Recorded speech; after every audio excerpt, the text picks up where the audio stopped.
Sensible et préoccupant depuis des années, le suicide des jeunes dans les communes enclavées entre novembre et décembre. 4 personnes se sont donné la mort, des drames qui relancent le débat du mal-être des populations autochtones. Alors, que faire face à cette hécatombe ? La préfecture a activé une cellule de coordination afin d'améliorer le quotidien de ses habitants d'un point de vue matériel, mais également humain. Le reportage de Gaël Ouassib. Désenclavement, suicide et confort matériel, tant de problématiques que Frédéric Bouteille, sous-préfet aux communes de l'intérieur, a décidé de se pencher. Créant un nouvel outil de coordination la semaine dernière, le but étant d'améliorer le quotidien de ces populations enclavées. C'est une cellule d'amélioration des conditions de vie matérielles, effectivement, des jeunes Amérindiens, mais plus largement de tous les habitants, de toutes les populations qui se trouvent en site isolé.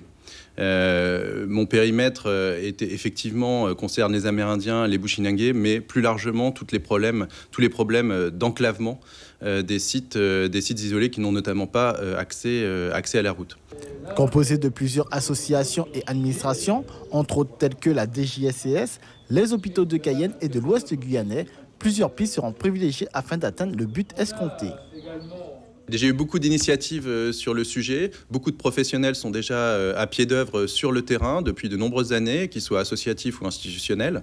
L'idée est de s'appuyer sur cette connaissance qui a été accumulée.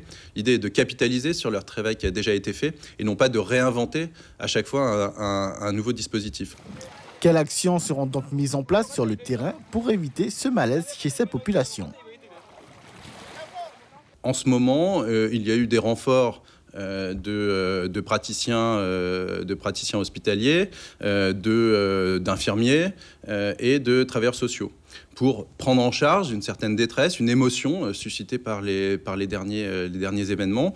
L'idée, dans un premier temps, c'est de poursuivre, d'assurer une continuité dans ce suivi et cette prise en charge durant la période des vacances scolaires. Dans un futur proche, plusieurs actions fortes seront menées afin de venir en aide à ces populations. Suivez l'info sur Guyana Première, télé, radio et Internet.